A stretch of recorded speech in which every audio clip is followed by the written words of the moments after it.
Hey, more bad news. Can we crack that code? Can we stop depending on what the environment has given us and manage our way to profitability the best we can? Here's 5 fixes, 5 things to absolutely assess about that might give us a fighting chance to manage our way to profitability. Number 1, hey, the CRM, not the tool, the CRM, but the philosophy about retaining and managing our customer base. Hey, we sell a customer. Can that customer touch every single department before they buy another car? Do we communicate with that customer regularly? How about the ones that don't buy from us that first time? Do we communicate with them, making sure we accomplish what they wanted to get accomplished? Making sure we understand why they're looking at a new or used vehicle? And to be able to provide some logic to increase their confidence, maybe their certainty level to say yes a little quicker? How about our understanding of inventory? Is inventory a numbers problem or is it just a discipline problem?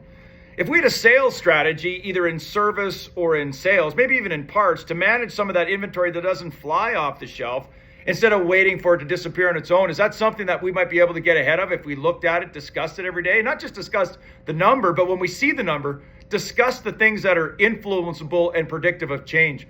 How about our financial services office? There's always lots of conversation about how much money they make, but can we look at the products they're selling, and are those products retaining our customers in our service department?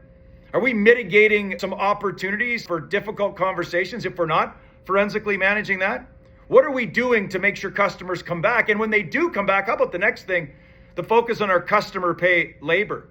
That customer pay labor that we see, the customers that go out of their way to show up at our store for us to make sure their car performs the way they want it to perform. You know what? When they need it to perform the most. What do those vehicle health checks look like? Not just walk-arounds. How about walk-arounds with the customer? Does it make any sense to do a visual inspection in the car, anything that wears or burns when a customer's not with us? And then finally, how do we do any of this crap? How do we do any of it if we don't have a focused effort on developing our people?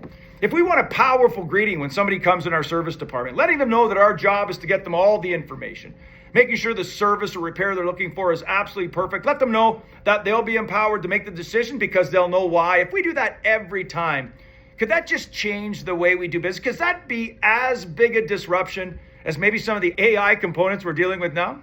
Let me ask you this. I'd love to hear your comments. If we manage these 5 things every day, can we crack the code? Again, I'd love to hear your comments. For more content like this, you know it, follow Todd Lalonde YYC and yes, the Cam Clark Automotive Group.